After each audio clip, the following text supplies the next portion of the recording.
Hello, everybody. I am joined today by my friend Tarke Cat, who is a Path of Exile and fellow Battle Brothers YouTuber. If he wants to introduce himself, and we can get started with our little fun experiment today. I am aforementioned Tarky. I am okay-ish at Battle Brothers. Thank you for having me on. Right. All right. So today we are going to try and make some fun builds. I've got a randomizer with every single perk in the game in it besides student, and we are going to take the first three in the list and try and make a build around it that isn't bad. So with our varying levels of experience and varying playstyles, we will hopefully come up with something different, and we'll hopefully get things that aren't three meta perks in a row. So we'll start off. The first one we have is Fortified Mind, Bags and Belts, and Nimble. So I've got something in my mind. I don't know about you, Tarky. I would probably just be like banner thrower or something. Yeah, that's what I'm thinking. Like banner, Yeah. either nets or a whip. Sometimes I give my banners like a one-handed cleaver, just in Okay, yeah. case they get thrown in melee. If we go down the list though, to the next three, we get Hammer Spec, Throwing Spec, and Pathfinder. Okay. Um, so I mostly play Iron Man Poacher's Origin. So I've done a lot of just kind of like how do I make my three starting guys as useful as early as possible. And Mm-hmm. I'm quite a big fan of mass fast adaptation. And whenever I get like plus threes in melee skill, I will take it. So I end up with these like okay-ish hybrid units all time, a lot of the time. Okay. So yeah, for me, seeing like hammer spec, throwing spec, Pathfinder, I kind of picture, especially for like an early to mid game character, before you get down to like Duelist and everything, throw a shield on them, have two sets of throwing weapons, and then like a hammer in the back pocket so they can hold their own if they get engaged upon. Whip out the hammer, bonk on the head. That's what I would say.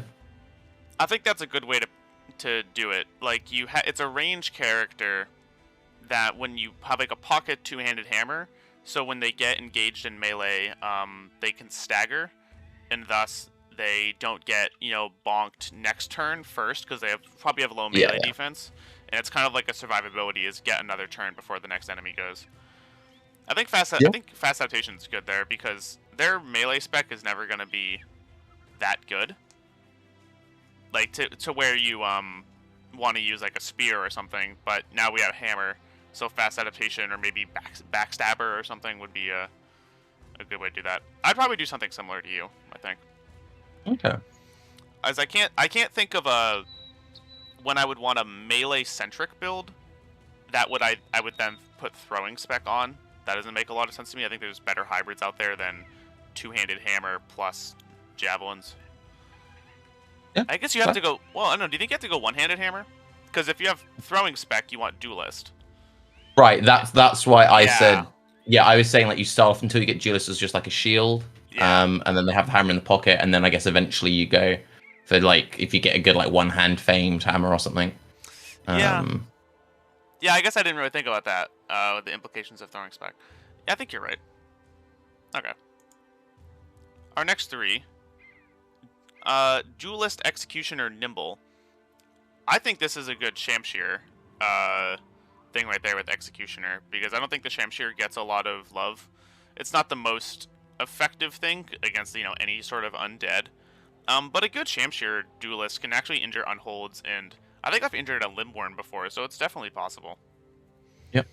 See, I have a bit of a nuisance with because there's all this talk about like crippling strikes, fearsome, execution, how they like don't work on undead and stuff, Hmm. and I find it a bit odd that obviously if your main focus is to do like monolith or just farming lots of undead, well then yeah, you just don't take that.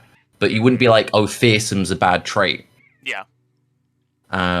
I don't know. I think execution is very much it's kind of one of the for me generally. Someone who like very much only plays really in the mid game. I don't do that much end game stuff.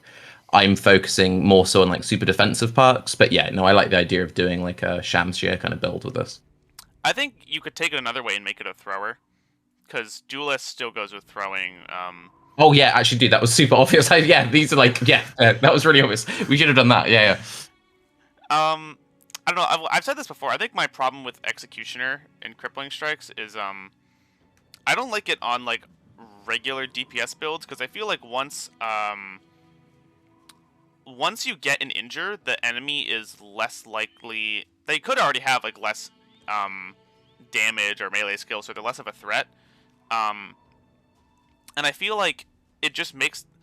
I guess it's more with crippling strikes because like I've heard people say, "Oh, you leave them alive when they're crippled," but if you leave him alive, you kind of keep the numbers advantage against you, and there's a lot of morale checks that guy can still fail if he dies, which causes more cascading morale effects.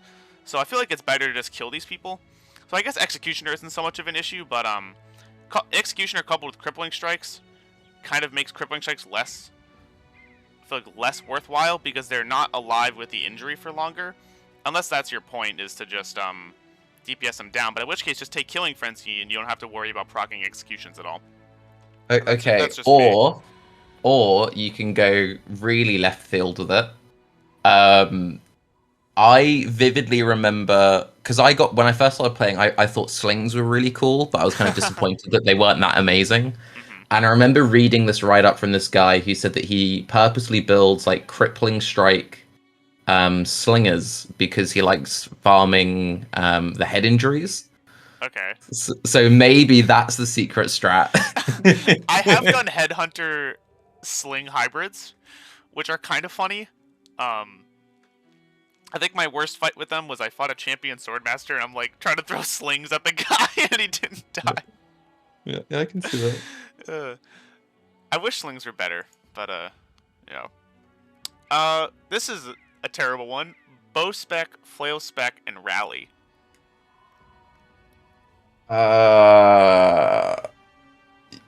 Wait, okay, so can you make this work? Right, so you go back to the headhunter thing. Okay. You purposely you have like brew or like killer in the run or something. So you build into the head thing, right? Okay. You have killing frenzy. You build like okay, this is it, right? Genius Okay. play. You Okay. build like a lone wolf archer, kind of like what I mentioned. You have this weird like hybrid thing. Mm-hmm. You send him off to the flank. He gets swarmed by theoretically a very easy enemy that you can one shot with a fail headshot. So you Brigand do Thug that. Machine. Yeah, you do. It instantly one shots the enemy. You get your 4 AP back, and then you snipe guaranteed headshot. You've got Headhunter, and you like one shot the Necromancer or whatever it is. Done. Okay. Easy. So I got You it. no, you use it against goblins because goblins are squishy, and you use it to like one shot overseers or shammies. Boom. That's okay. I guess yeah. He's a support bro that weakens like you get a zombie down to low HP, and then you Headhunter hit it, and then you get the bow and you shoot. Yeah, it's flawless. Yeah. Because it's better on the neck because the Necro has 20 inbuilt body armor, but I don't think he has 20 head armor. So if you head hit him, then he's more vulnerable. Yeah, easy. Easy build right there. So where do we fit Rally in though? That's so that it's not a one-trick pony. So not only you build it like it's like okay, so no, this is what you do. So you take range skill, melee skill, resolve every level. Okay. So this guy isn't useless when he's not doing the wombo combo. He's farming fearsome procs with his bow, which bows are alright at doing fearsome procs. Yeah. And then he can do backup rallying. So you don't need to bring like a banner. He's on Peasant Militia. He's your backup banner because your roster is too big. Oh, and of course he's good for peasants because you wouldn't build this until you already have like a bunch of regular dudes, and this is your he's like a random guy. like poacher. You can get poacher on Peasant Militia, right? Yeah. Yeah, there you go. It's just like a random poacher. They start with decent melee range skill. Done. All right, easy. All right, I'm proud of us. 9 lives, Mace, Spec, and Bullseye. This is the same as the last build. But the thought process with this one is so again, it's this whole like peasant militia or like poachers start fast adaptation thing. You give them Mace Spec so they can guarantee stun the few enemies in the game that are stunnable if they ever get on your range, bro. Yeah, I think it plays in perfectly because it's melee skill, range skill, resolve every level. So you take 9 lives, so you don't have to worry about HP. Exactly. Yeah, I think it's also funny that the 4th perk is Headhunter, which goes Yeah. directly into what we want. Out of interest, just as an aside, Mhm. what do you think about taking 9 lives on stuff like archers? Because usually with those, it's kind of like I know people don't like building archers, but if you're going to build them, it's like Yeah. fatigue, range skill, life every level. Maybe instead of pumping the life, you can pump the melee skill, do the 9 lives. Yeah. Um, what I don't like about that is um injuries, because if they Mm. do get hit by something, I don't want them getting injured. Because they're not gonna have that much. Because if you probably start with like 50, 60 HP, that's like your average roll on a dude. And if you like Colossus gets you up to 75, and you take Nimble, like if you already have Nimble, I feel like it's better to just pump HP. I guess if you're going for a hybrid, it might be better because you need more stat points. Like if you're going for a Hmm. pure range character, I guess you just want like ranged, stam, resolve, HP. Oh, you're not Yeah. wrong. Like it does. I think it's a good idea if your guy gets caught, then you know you have the 9 lives like extra 1 hit to take. But I guess I feel like I just don't want to get in that situation, and I don't think 9 lives is gonna like that's if I play poorly, 9 lives helps me. So maybe I just don't play poorly and I don't have to use it. Out of interest, I haven't actually done this, but now that I'm thinking about it, if this is like theoretically, because I know you've said before you don't like archers, so they make you just stand still. Yeah. If you were to count like all the injuries, how many of them are actually bad for stationary archers? Because most injuries like affecting melee skill that doesn't mean anything. Stuff which affects movement doesn't affect you. Um. So anything that affects, Anything which affects range skill is awful. Fatigue yeah, is not great. You pierced know. eye is obviously a game over, but Yeah. um, hmm. I I guess the fatigue ones are annoying because archers do build up a lot of fatigue. They're not like Yeah. Yeah. you're not game over with them, but I think you're right. Not a lot of them do it, but I feel like what hits an archer? I'm thinking piercing injuries. So it'd be Hmm. like pierced hand, pierced arm muscles, pierced leg muscles is minus initiative, which kind of hurts. Mm. So it's not. I feel like there's not a like. I don't know. I guess I just feel like a lot of them would hurt you. Like grazed. I think pierced eye or broken eye socket or something. I think that's a piercing injury. I don't know. I might be pulling that out of my ass.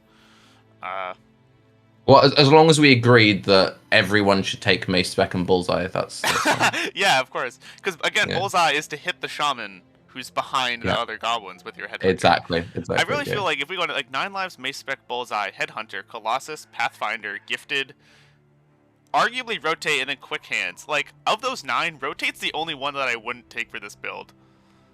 I wouldn't take rotate, but you could make an arg. I saw someone talk about this recently on Reddit, where he says he takes rotate on all of his archers because he puts dogs on them.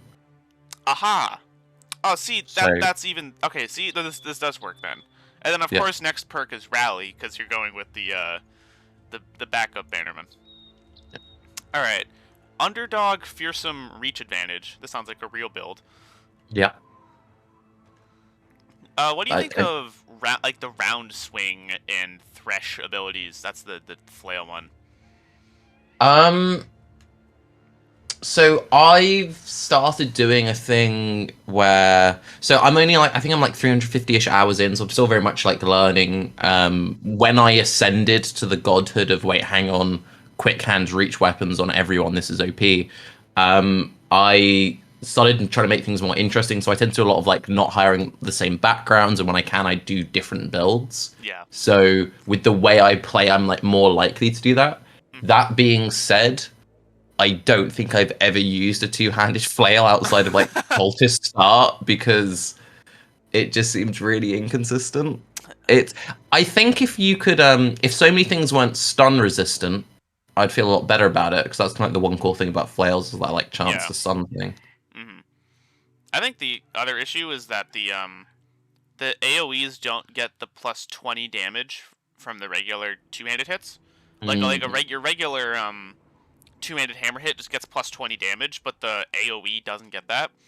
And the two-handed flail already has trash damage, so if you're losing out on your 20 damage buff, which is like 25% of your damage basically, then you're really losing a lot.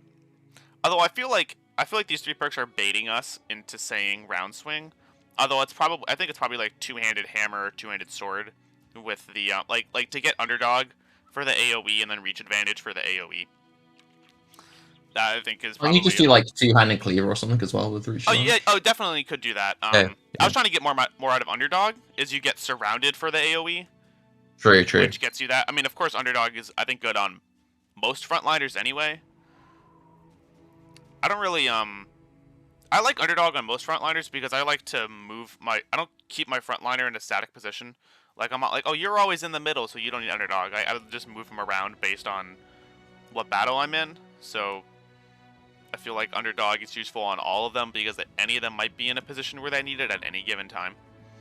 I think probably maybe the harder thing about this is, and correct me if I'm wrong, I would consider all 3 of those kind of like final perks. They're not perks I take immediately. That's kind of like flex. Like it's maybe I might take underdog or reach advantage. So it'd be trying to find a build. So maybe it's like a random like just fatigue neutral or something, where like you're taking, because you need a build that doesn't need loads of perks. Like would you be able to fit all of those perks in and then still have like berserk killing frenzy and everything? Yeah, that's fair. I think underdog is more essential than what you're saying. I think a lot of people would argue that Fearsome is essential. But yeah. I think you're right that they all are like late game perks, just A, based on where they are in the perk tree, and B, based on that their quality of life to help your build rather than like build defining. What, like, I'm not saying I would never take them, but it's I would be more likely to take 2 of the 3. I don't have that many builds where I take all 3 and I'd be able to fit them all in easily unless it was like a specific build that doesn't need many other perks. Yeah, I guess you're right. Like fatigue neutral something, because you're not taking berserk, you're not taking like rotate or whatever. Yeah. Okay. I wish there was more of like a reason to take those like 6 AoEs, because I feel like they're just like fun, but not really. Yeah, no, definitely. Oh, we just got that. That was gifted in bow spec a second time. Spear spec, Brawny, and Steel Brow. Yeah, I can see it. Again, I feel like it kind of goes back to what I was saying earlier, where it's like people will be like, "Oh, spear spec, you never do it. Like, why would you ever?" But I think there's like a solid case. Like, you don't instantly lose the campaign and you take something like spear spec. So you could, you know what I mean? Like, you could easily just like have a guy on the flank, especially in, like the mid game, where your like first set of bros, maybe like the first 50 days, probably won't be there past that point.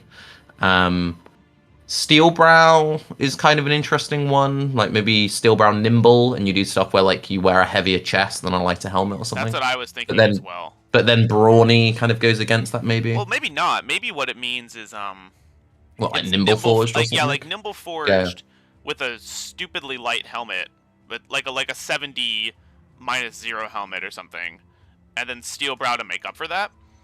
Like, yeah. Your helmet eats the first hit, Steel Brow eats the second hit. Hopefully you don't take 3 head hits in the same fight.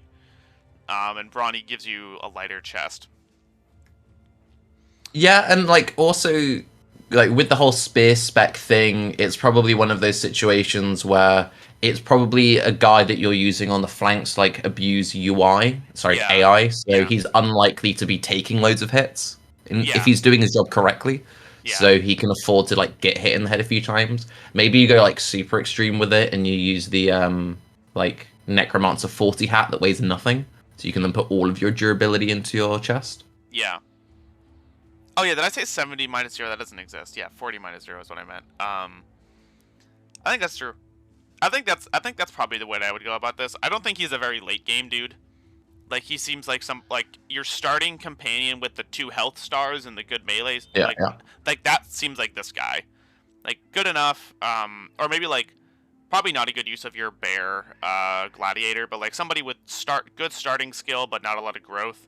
Give him a spear and that he'll get his +20. or something, yeah, like, or someone's like, sometimes you get that character who's really great, but it's kind of like they don't have the best resolve to be a banner, they don't have the best Hmm. range skill, and it's like they'll cap out at like 70-ish attack. Yeah. In which case, yeah, shove a spear on them, go for it, Yeah. I do think Spear Spec is... I personally think it's very bad, because I don't think there's a lot of builds where I would ever use it. I don't build people with spears. I build tanks, and they'll spear wall, but my flex perk on tanks is like gifted, and I'd rather get the 12 stat points than spear spec.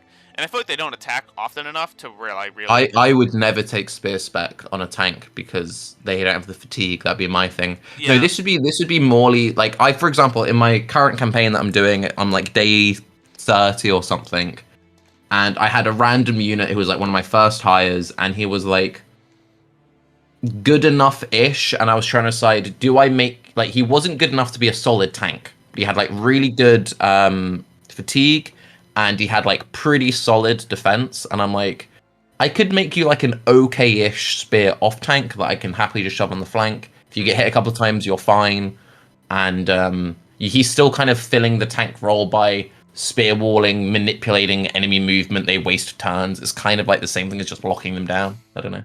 Yeah. Yeah, I think that's a good pseudo tank. I wouldn't use that build that much, but I think that's just the way I play. I play more aggressively, and I want to get in zone of control quicker.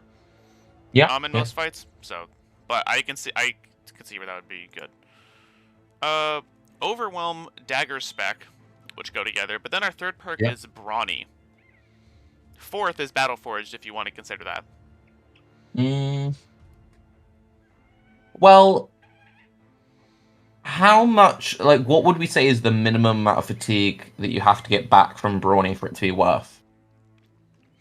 I don't know. You also get initiative back from Brawny, Yeah, which does yeah. help Overwhelm.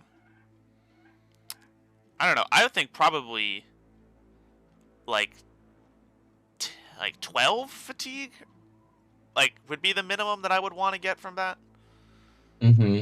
Like likely more. Well, I don't know. I guess I don't really know how much. I've never really done the math on this because I feel like every time I make a Battleforged character, I would just want to give them Brawny. Mm. Like I don't really think about that because I'll be giving them, like 60 male, like weight total. I'll just like, oh, whatever. That'd be. I guess that is 12, right? Yeah, so like with gifted or something, it's kind of like it's either like 3-3-4 on like a ranged unit, it's like 4-4-4. Yeah. So let's say it's like best case 12. Yeah. If you're building for overwhelm and fatigue, and maybe if you're even only getting like 8 fatigue back, but then you're also getting 8 initiative, then maybe that's okay, you know? Yeah. Yeah, I guess it could be. Um, maybe what it could be is for like a Nimble forged kind of guy. Like he's got minus like 50, like some of the famed mail that's like minus 15 to Yeah, yeah. 20, and you don't have the light armor attachment, so you just throw Brawny on instead. Um, like I've seen some builds where it's like an overwhelm shield net kind of tank, where he Yeah, just yeah. like uses initiative and dodge to get enough initiative to base in the nets in overwhelm to just have as much melee defense as a regular tank without having the raw melee defense. I can see that. Maybe it's a situation where, like, if you know the fight's gonna last for X amount of time, you take Brawny instead of Recover or something.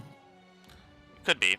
You probably don't want recover on a dagger build because like even if you get 2 swings, you're probably fatigue neutral. True. And I feel like the dagger stabs like 6 or something, so you probably don't build up that much. How much, like, I've never built one, but how much fatigue do like the Catal dagger builds go through? Not that much. I built for Catal Mace guys, and they've had like 105, Okay, okay. and that's like with gear and a 2-handed mace in the pocket, so you can definitely probably keep your like assassin starting 95 Mm, stam. mm. All right. Sword spec gifted lone wolf. I feel like this is your classic like sword master icon. Yeah. I don't know. Um, I don't really use sword spec on anything but Shamshears, because I don't think it's very... I don't think swords are really worth having a... I guess fencers. But, like, two-handed swords I don't think are really worth having a spec for. I think they're like a tempo weapon to get you to later, better two-handeds. I mean, again, it kind of goes back to like what I was saying earlier. If you're in a situation where like you're in the mid game and you happened upon like a really good feigned or like a very early game like greatsword or something, Yeah. and I had a bro that I know is kind of like he might stick around till day 60 and then I get rid of him, then I'd be fine taking it. Yeah, I think that's what this is. You're right. Like with gifted for the extra stat points, sword spec for the early sword. Where do you think Lone Wolf fits in, though? Because if you're early game, you don't really use Lone Wolf that much. It could be maybe something where like you purposely make like holes in your formation so that he gets surrounded so he can do his big swings in a sports sword spec. I mean, or you could just be like, you're actually playing Lone Wolf and you just want to shore up your early game, in which case these are all really solid things to take, Honestly, if you go Fencer, if your Fencer is dancing on the side of the map, Lone Wolf isn't bad for him. Yeah. Have you built, like, real Fencers? No, I've seen people do it. It's, again, I'm very much someone who's, like, playing in, like, the first Crisis kind of thing yet, so I'm not collecting the perfect, because you need such a specific bro to be able to pull that stuff off. Yeah. Yeah, I've only done it a few times. I've seen some people with apparently great success, where like 3 times kill to battle ratio on their Fencers, but I haven't played it enough to do that. Next is Relentless, Adrenaline. I feel like I spelled Adrenaline wrong. Maybe I didn't. And Overwhelm. Well, Relentless and Overwhelm makes sense. Yes. Adrenaline is a little bit left field. It's a little bit dicey, because I feel like you build up that... I mean, of course it makes sense, because you go first unless you get your Overwhelm. But then I feel like you're really stam intensive. Maybe if you have like a minus fatigue dagger, in which case you're fatigue neutral on your swing, so it's okay to get 20 stam from Adrenaline. No, maybe it's a situation where you take, like, again, if it's a situation if you've hit level 11 and you have like a flex perk, maybe you take Adrenaline so that you know that you can guarantee that you can debuff that super dangerous enemy. If there's like a turn where you're not sure, you can guarantee that, no, I will definitely get him, so maybe it's something you wait to use on like turn 5 if it's a really long or drawn out battle or something. Okay, or he gets like staggered or some bullshit. Yeah. Like if he's fighting an unhold, the unhold like automatically staggers you if it hits you. Exactly. So then he could still Adrenaline anyway. Yeah. Okay, I think that's cool.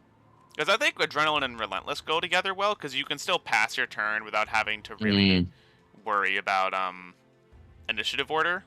I do that sometimes where I'm like, do I Adrenaline right now? Because I feel like if I pass my turn, I'm going to have to Adrenaline, because otherwise I pass my turn and the enemy didn't, so I'll go second. But if you have Relentless, then you don't have to worry about that all the time.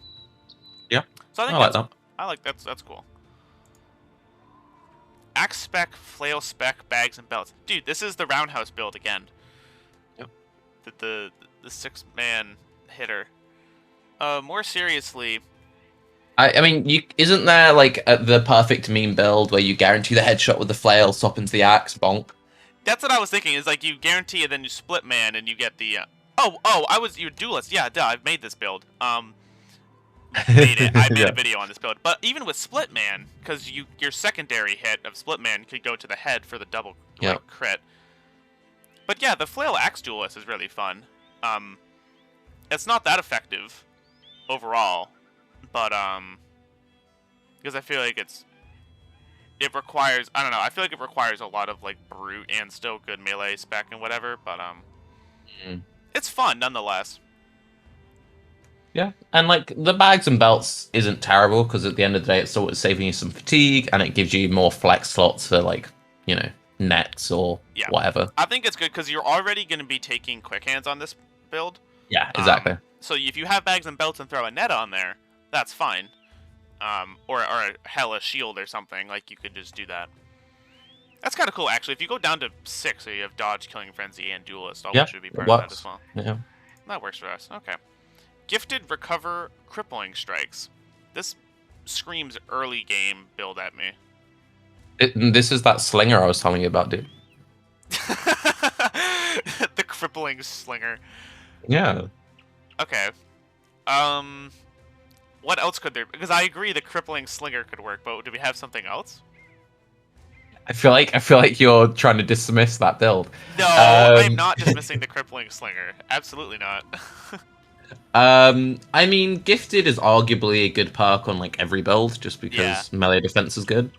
Recover great on duelists if you're doing the like kill with the 4, get your 4 back synergy. So yeah, you could do this on any like Shamshir build. You could do this on some people like crippling strikes on throwers because they're pretty good at getting easy injuries with their health damage.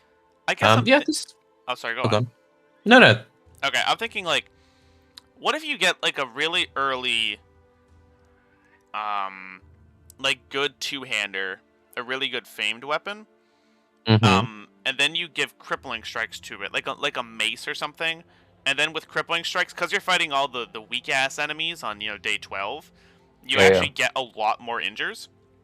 And Yeah. of course you take gifted because your guys are low, and recover because you might also try and adrenaline, or you just don't have a lot of stam because you're low level, or whatever that might be. Yeah. That I seems mean, like a very I'm niche not thing. I'm not mad for a cover on 2 hands, but like if maybe if you got like a really good 1-hand mace or something, can you try to farm blunt injuries? I can see it. Yeah, that could be. Yeah, okay. I think the sling build is really good. Does recover fit on that? Like, I feel like that's more of a Pathfinder thing because you have to move so much with the slings. I mean, of course it fits because enemy slingers use recover.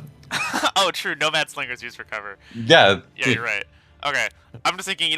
Like, I guess I'm forgetting. For a second I thought you don't get a lot of kills with the sling, in which case you can never kill recover. But that's completely wrong. So I'm just slipped my mind there.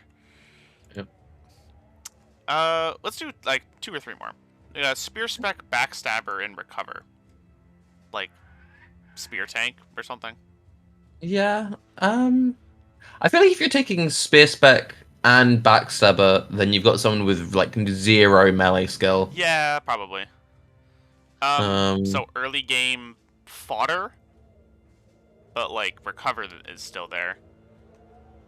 Yeah, I wouldn't take recover on No. early game fodder.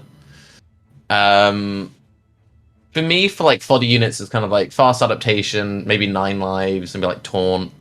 Yeah, I think taunt is underrated on fodder. Yeah.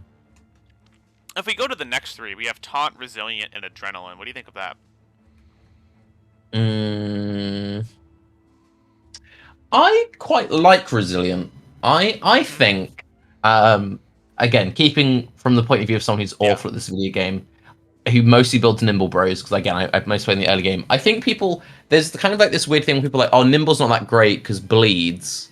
And then also there's a weird thing that I see a lot in discussion where people are like, oh, I never do Hexen because Hexen are bullshit.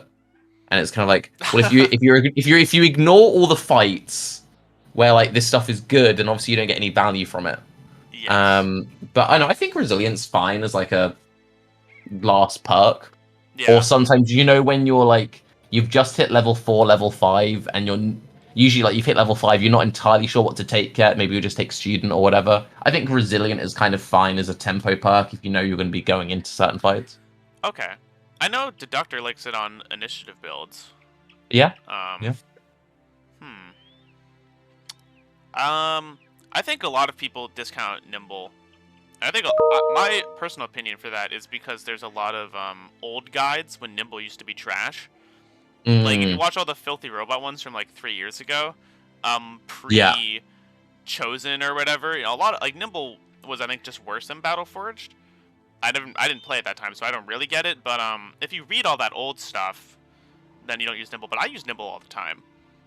Yeah, I do like probably 95% Nimble or something. That's actually one thing that I found one of the interesting things about this game. So obviously coming from Path of Exile, that is very much a community-driven game because it's so complex, all about builds and whatever. But with that game, we have like a 3-month cycle, and Mm. it's kind of just accepted that every 3 months, any existing knowledge is almost worthless. Like you could have a build that's still perfectly viable. People are like, oh, it's out of date.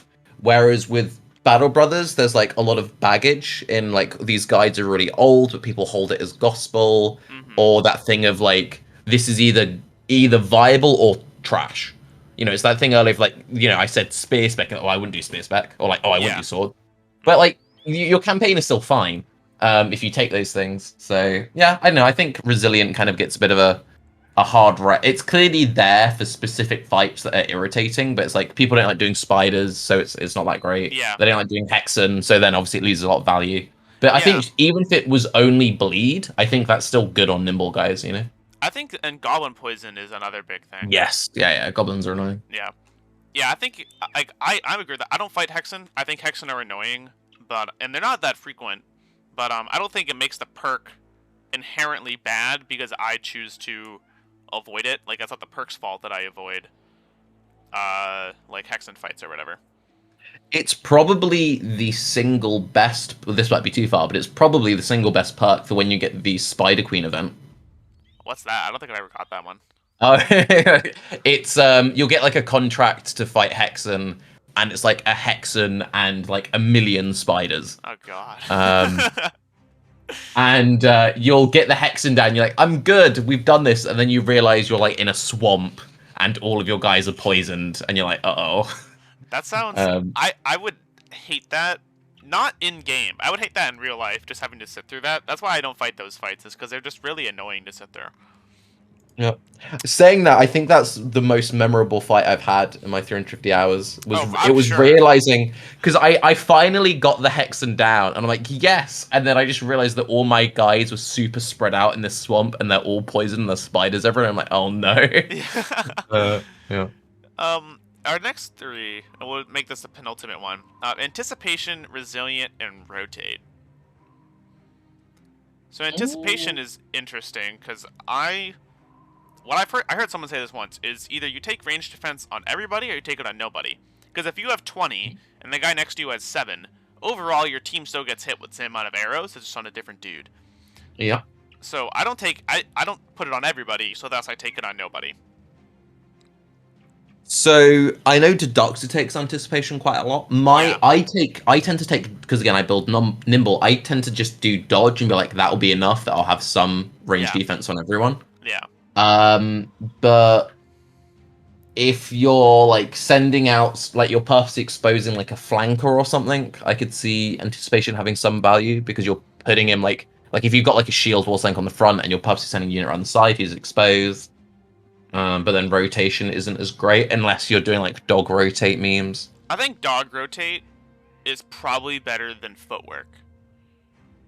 It's very fatigue heavy. It is very fatigue heavy. But you could also regular rotate with a dude. Yeah. Doesn't have to be a dog. And I feel like, because if you footwork and you move 3 tiles, they can move 4 tiles and still get you. So you have to be able. So, but if you like dog rotate, that might slow them down, or human rotate, that would slow them down. I think my main issue with dog rotate is because of like AP. I tend to I use dogs a lot, but I tend to put them on my 2-hand units because their AP lines up neatly. Yeah. But if I'm then dog rotating, then what am I doing the rest of that turn? Like I've got like no AP. Well, if you don't rotate or footwork, you're doing literally nothing because you're in melee with a ranged unit. Oh, is this a range unit now? I guess I was taking it that way. Because I had something in my mind, but I guess you weren't. Okay, what do you have in your mind, God? Well, I was thinking, when I used to play one of my first campaigns, I used to like build archers a lot, or any range unit really, and if you throw up a bunch of range defense on them, but you keep them at like 60-ish HP, the AI will target them because easy kill. So then I would have literally have archers stand out in the open with nimble mail, 60-70 HP with nimble, and everybody would roll on 5s to hit them. Every single range unit would roll on 5s to hit these archers. and they'd hit maybe once because it's 5% chances, but they would never Yeah. die, and it takes all the heat off the melee dudes because the melee dudes are like quote harder kills. Granted, Yeah, this yeah. was about a year ago, and I feel like they've changed the AI since then. I could just be speculating, but I feel like this was when enemies used to rush me a lot more, and maybe that's because I had more range units. You had so many range units, yeah. But I've done that since I've had range units since then, and it hasn't worked. So I don't know. That's just Maybe my okay. Well, no. If that sort of thought process kind of works, maybe this is a specialist bro that you bring to make goblin fights less frustrating. yes, because it was so good on Yeah. goblins, because all the goblins would Yeah. just shoot the stupid archers, and my dudes would be able to do whatever. Yeah, and the resilient has the synergy versus the goblin Yeah. poison. Yeah. Yeah. Yeah. Or bleeds for whatever, because you're still at 60 Yeah. HP archer or whatever. Yeah. No, yeah, I like that. Yeah, that was the only time I ever really leveled range defense, but I found it really useful. It was kind of funny. Like, I would be in Goblin City, and I would be fine, because my archers would never get hit, or take any injuries, take any poison. They got rooted, which is annoying, but then you have people break them out of the roots, and that was fine. Maybe you should do a campaign next where you focus on like experimenting with range defense. You know how you kind of had that Yeah. coming thing with initiative? Maybe that's Yeah. maybe range defense is actually great, but we all just think it's bad because someone said it was bad once. Maybe. I'd probably do that off camera, because I want to finish Special Snowflakes. But yeah, I wouldn't mind doing that. Wait, you can't just triple your workload? What do you I mean? can't triple. No, sorry. Let me drop out of Wow. Spec. The final Cleaver Spec, Backstabber, and Shield Spec. So no Duelist. Mm-hmm.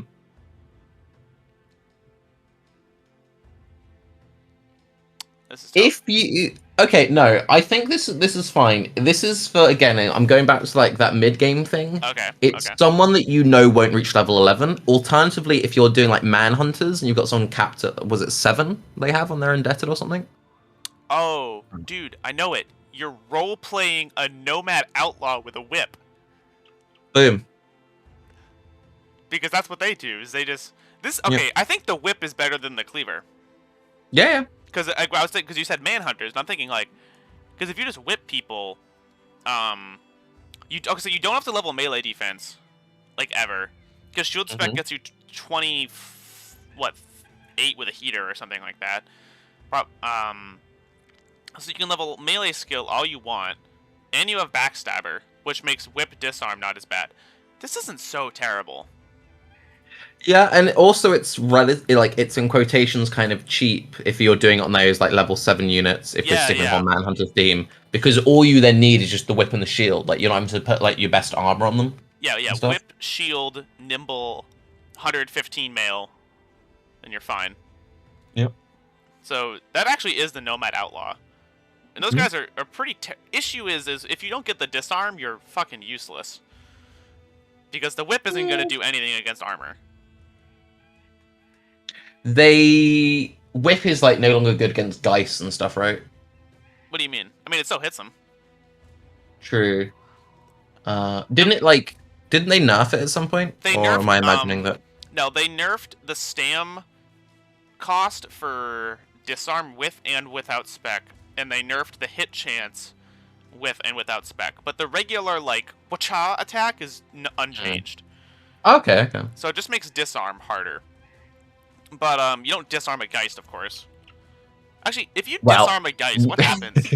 I've never done that. Maybe they lose their arms. I want to try that now. Yeah. Could also, it wouldn't be terrible against like Necro Savants either. No, actually, okay, so that wouldn't be bad either. Disarm is good on them. Bleeds are good versus Necro Yeah. Savants. I'm also thinking, what if you disarm a zombie with a bite? Like, what happens? I mean, they can bite you without head, so I'm pretty sure they can still bite you.